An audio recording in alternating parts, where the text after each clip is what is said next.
Chema, habéis publicado en El Plural: el Supremo sustituye al abogado del novio de Ayuso y abre la puerta para que archiven su procedimiento penal. Sí, efectivamente. Yo, fíjate, ¿quién necesita un abogado si tienes al Tribunal Supremo, ¿no? La sentencia, que es demoledora, porque al final la sentencia lo que hace es condenar a un hombre inocente, tiene una serie de sentencias que yo creo que van a marcar el futuro judicial de las próximas semanas. En primer lugar, y me vas a permitir leer textualmente porque creo que es realmente importante, lo que dice es que todo lo que ha pasado, oye, pues esto ha derivado en que se ha faltado a la presunción de inocencia de Alberto González Amador y, por tanto, la Fiscalía ha obrado de mala fe. ¿Esto a qué abre la puerta? Pues abre la puerta directamente a que la causa penal de Alberto González Amador sea archivada en el futuro. Por tanto, estamos ante una causa de Alberto González Amador que puede ser archivada por esta sentencia del Tribunal Supremo y encima con un informe de la UCO, que hay que recordarlo siempre, que van a pasar 6 meses desde que la justicia dijo que se tenía que haber realizado y que no ha tenido luz. Es decir, 6 meses sin informe de la UCO y una sentencia que abre la puerta al archivo de la causa. A mí me gustaría intentar despejar otra de las dudas, ¿no? Porque sobre si el novio de Ayuso va a poder usar esta sentencia para intentar frenar su caso de fraude fiscal, de falsedad documental e incluso de corrupción en los negocios, que está en una pieza separada, hay ciertas dudas, ¿no? Porque de entrada, Mateo, había una frase dentro de la sentencia del Supremo que era muy contundente, luego les mostraremos otras que la matizan. Efectivamente, a ver, en el juicio lo que vimos claramente es que la estrategia en este caso del abogado de Alberto González Amador iba en que si conseguía una condena del fiscal general podría utilizar esa vulneración del derecho de defensa para llevar a través de los escritos de nulidades a las dos causas que tiene abiertas en los juzgados de Madrid. Recordar que tiene una causa abierta por delitos fiscales y otra por un presunto soborno. Como la sentencia efectivamente dedica casi una décima parte, Silvia, a desplegar una serie de argumentos para rebatir esta estrategia que tenía la defensa. Evidentemente la defensa le dice, estás en tu derecho a hacerlo, pero que sepas que esta estrategia habla de seguramente tremendista, en el sentido de tanto la declaración que hizo González Amador, recordar, o me suicido, me voy de España, han reventado mis derechos, etcétera, o la propuesta que hizo el abogado en las conclusiones, pues bueno, efectivamente lo que dice el Supremo, o como responde en este caso la mayoría del tribunal, es que ya le está advirtiendo a sus compañeros que van a jugar a Alberto González Amador de que pueden colocar ahí esa petición de nulidad, pero que tengan en cuenta que aquí se ha juzgado la revelación de un dato reservado y no otros juicios que van a venir en meses posteriores, con lo cual en una parte de la sentencia sí que digamos que es un jarro de agua fría a la estrategia, digamos, ambiciosa que tenía la defensa de González Amador con este juicio, y por otra parte admite lógicamente que habría una vulneración de sus derechos de defensa. ¿Cómo dice que se están vulnerando sus derechos de defensa? Es decir, ¿cuáles son los dos párrafos en los que se puede anclar el novio de Isabel Díaz Ayuso para intentar frenar su causa en otros tribunales? Uno aparece en la página 23 de la sentencia. De no llegarse a un acuerdo, su divulgación podría producir una lesión a su derecho de defensa y a la presunción de inocencia que el Ministerio Público debe garantizar. Primer anclaje. Segunda posibilidad a la que puede ceñirse el novio de Ayuso. Está en la página 146 de la sentencia del Supremo. Sin confidencialidad, pues, el pacto de conformidad se aleja de su propia naturaleza y puede generar, en el caso de difusión, un irreparable perjuicio para el justiciable. Con estos dos párrafos, magistrado, ¿podría el novio de Ayuso intentar frenar el caso por fraude fiscal, falsedad documental y corrupción en los negocios que tiene abiertos? Es que esos dos párrafos no son reales, es decir, es que no afecta a nada a la presunción de inocencia. Aquí se trata de, en una fase preprocesal, ni siquiera estaba incoado el procedimiento penal, hay un intercambio de comunicaciones en donde una de las partes dice: estoy dispuesto a asumir la responsabilidad y una pena acomodada, tal. Eso es lo que se filtra. ¿En qué afecta eso a la presunción de inocencia cuando todavía no se ha iniciado el proceso?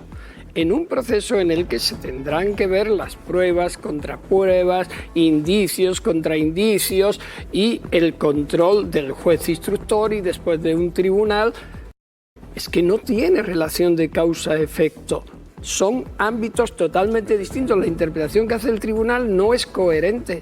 no es verdad, y después si lo añades a lo que dice en el fundamento de derecho de la responsabilidad civil, oiga, dice, no vaya a ser que esto, usted no puede hacer esto, no le afecta para nada, no se aproveche de lo que aquí se ha dicho, además los jueces son tan probos y tan buenos que lo van a ser coherentes y no lo van a tener en cuenta. Entonces, ¿cuál es el perjuicio? Sobre datos que ya estaban publicados. Es que los datos los había publicado el propio interesado a través de su defensa, que le había hecho llegar a un abogado del Estado amigo. Después, presuntamente, y así lo resalta el voto particular, a Miguel Ángel Rodríguez. Miguel Ángel Rodríguez en un grupo de WhatsApp, Miguel Ángel Rodríguez a un periódico determinado. Entonces, es decir, el daño, entre comillas, ya se había producido. El fiscal llega después y tampoco lo incide. En ningún momento la nota de la Fiscalía dice defraudador, confeso. Eso lo dijeron medios de comunicación o afirmaciones políticas en las que la Fiscalía General del Estado no entra. Por tanto, ¿por qué imputarle esa consecuencia también cuando la nota es objetiva? Para mí no tiene sentido. Usted, magistrada, ¿cómo lo ve? ¿Podrían esos dos párrafos dar munición al novio de Isabel Díaz Ayuso para intentar frenar las causas abiertas que tiene pues, por fraude fiscal? Dos delitos, falsedad documental y corrupción en los negocios.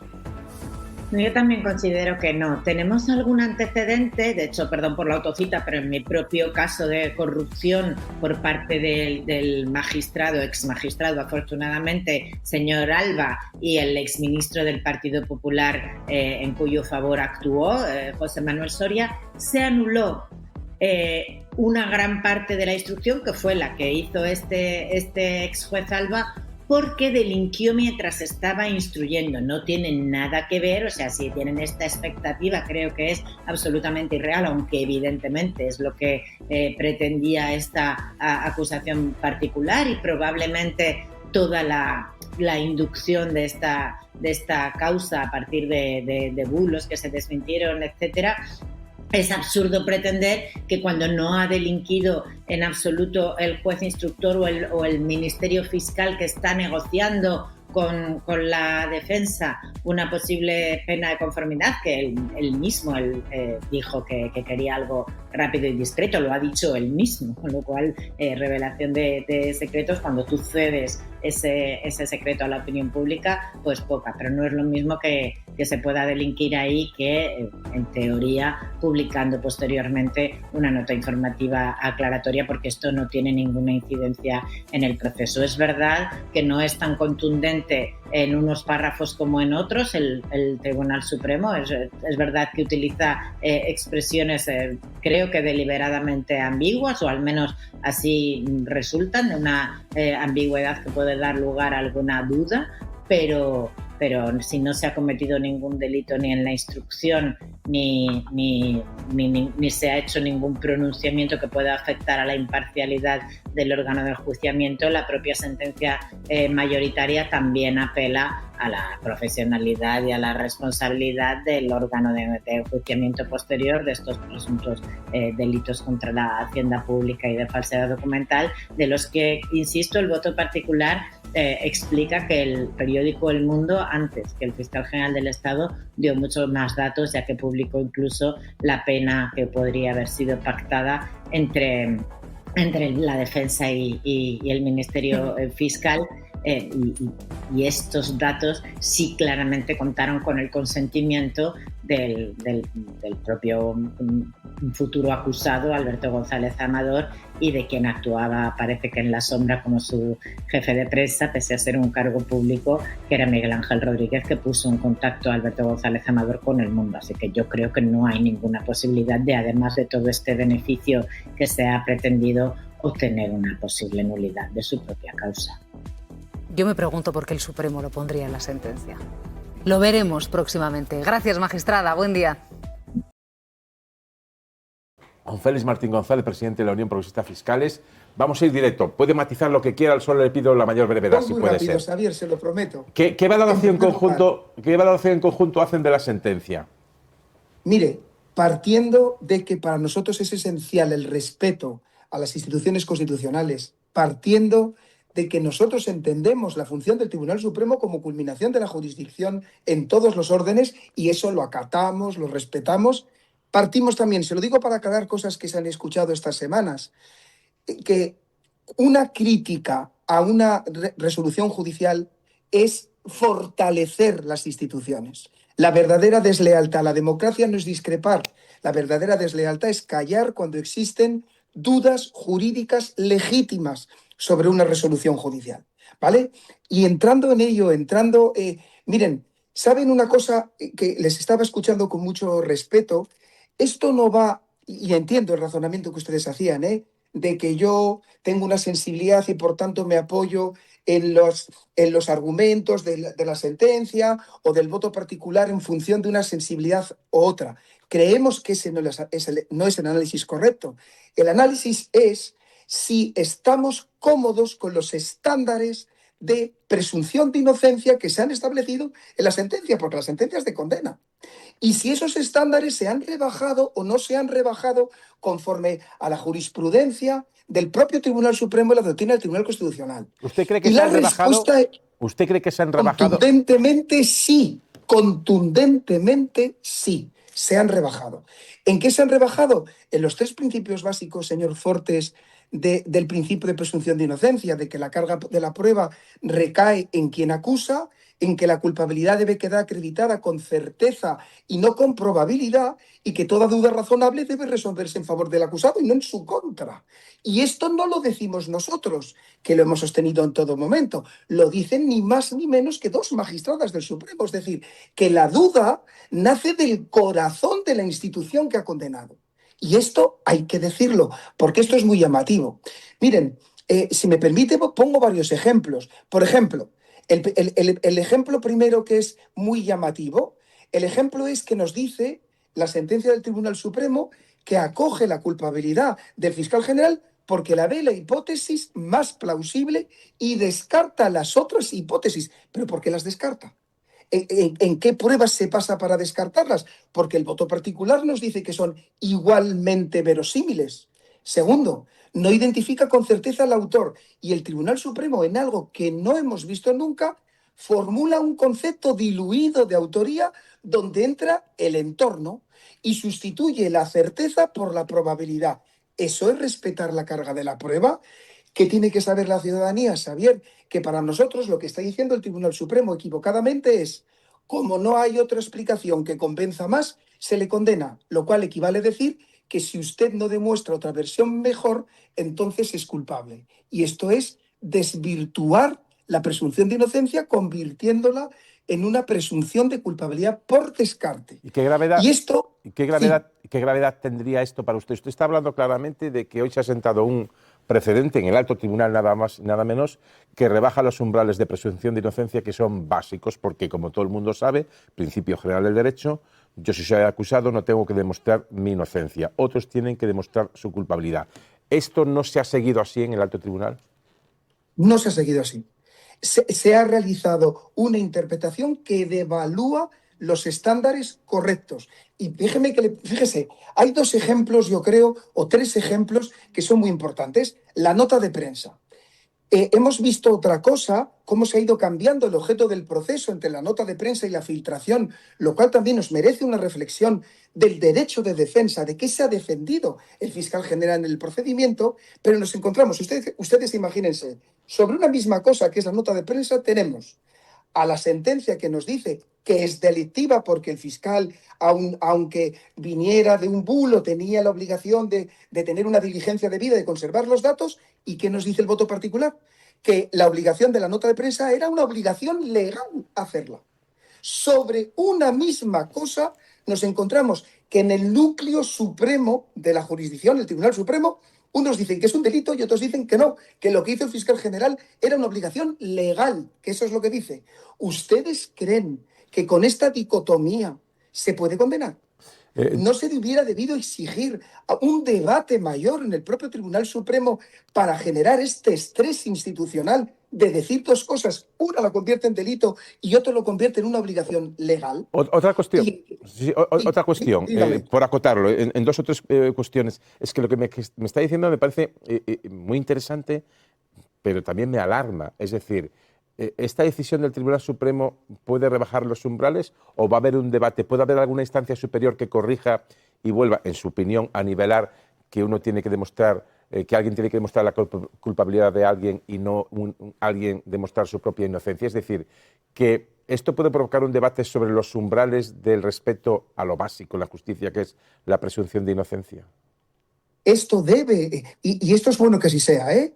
En el sistema procesal, mire, España es una democracia sólida y tenemos una arquitectura constitucional y jurídica sólida, con mecanismos institucionales, jurídicos en nuestro sistema y en la arquitectura europea que van a permitir someter a debate necesario lo que nosotros entendemos que es una rebaja muy peligrosa de los estándares de la presunción de inocencia. No tenemos ninguna duda de que ese debate se va a producir. Por eso, déjame decirles que el mejor homenaje que para nosotros podemos hacer, estamos, mire, más convencidos que nunca de la inocencia de una persona condenada. El fiscal general aquí ha visto malograda su carrera profesional y su prestigio ahora mismo por una sentencia que no nos convence, que no salvaguarda sus derechos constitucionales. Nuestro mejor homenaje que le podemos hacer es defender sus posiciones jurídicas para combatir esta resolución judicial. Y digo más, Xavier, y ya me callo que estoy alargándome mucho, y defender, coger una bandera, la bandera del reformismo. Necesitamos abordar reformas estructurales en la justicia, reformas importantes para que la ciudadanía tenga más garantías de que los estándares de motivación, de respeto a los derechos fundamentales, de la apariencia de la imparcialidad, estos son debates necesarios que no van contra nadie, y lo que van es para asegurar una mayor confianza de los ciudadanos en la justicia, que esa es nuestra obligación. Dos cuestiones muy breves para concluir, si puede ser, señor Martín González. Una, ya he hablado de la nota pública, de la dicotomía de que unos digan que era, no se podía hacer, que era directivo, y otros que era casi obligado para difundir o desmentir un bulo que afectaba a la propia Fiscalía. Dos aspectos de la siguiente pregunta, lo más breve. Borrado del móvil. Hemos leído que lo ponen en el relato de cuestiones que inducen a pensar en su culpabilidad. ¿Eso abre otro debate? Digo, porque yo había pensado lo contrario desde que el PP pudo borrar los datos de un disco duro y se dijo desde las altas instancias judiciales que eso no era delito. Y otro, las declaraciones de los periodistas. Sobre estas dos cuestiones, muy brevemente, borrado de móviles y declaraciones de periodistas. Al acusado no le corresponde probar su inocencia, ni en el caso del fiscal general ni en ninguno. Además, el voto particular, no lo dice la UPF, el voto particular nos dice que el fiscal general del Estado, que es un órgano constitucional, tiene el deber de preservar unos datos que no son suyos solo, son de muchos ciudadanos. Y lo segundo, es un debate muy interesante, el de los periodistas que usted recoge. Mire, hay otra cosa grave en esta sentencia, en nuestra opinión. No se puede devaluar el valor probatorio de periodistas con el valor constitucional que ustedes realizan por el mero hecho de que se acojan al secreto profesional. No se puede devaluar, tendrá que contrastarse con el resto de la prueba y aquí había un montón de contraste probatorio para las afirmaciones que hacían algunos periodistas. Por tanto, afirmar que por el mero hecho de que un profesional de la información, con la función constitucional democrática que tiene, por el mero hecho de acogerse al secreto profesional, que es un derecho constitucional, eso hace que el valor probatorio de lo que dice decaiga, no es razonable y yo creo que como sociedad debemos defender que no sea así. Una última cuestión y concluyo.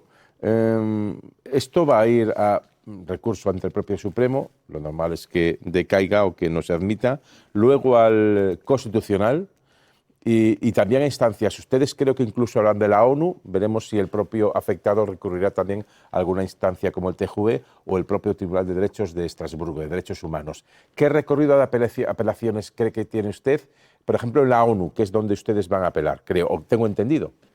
No es una apelación jurídica, simplemente vamos a manifestar a la relatora las deficiencias sistémicas que nosotros hemos apreciado para que las examine alguien desde fuera. Siempre es bueno que nos vea alguien desde fuera y que nos sugiera al Estado, en su caso, qué reformas son necesarias, vuelvo a insistir, para reforzar la presunción de inocencia y las garantías de toda la persona. Esto no es enmendar a nadie.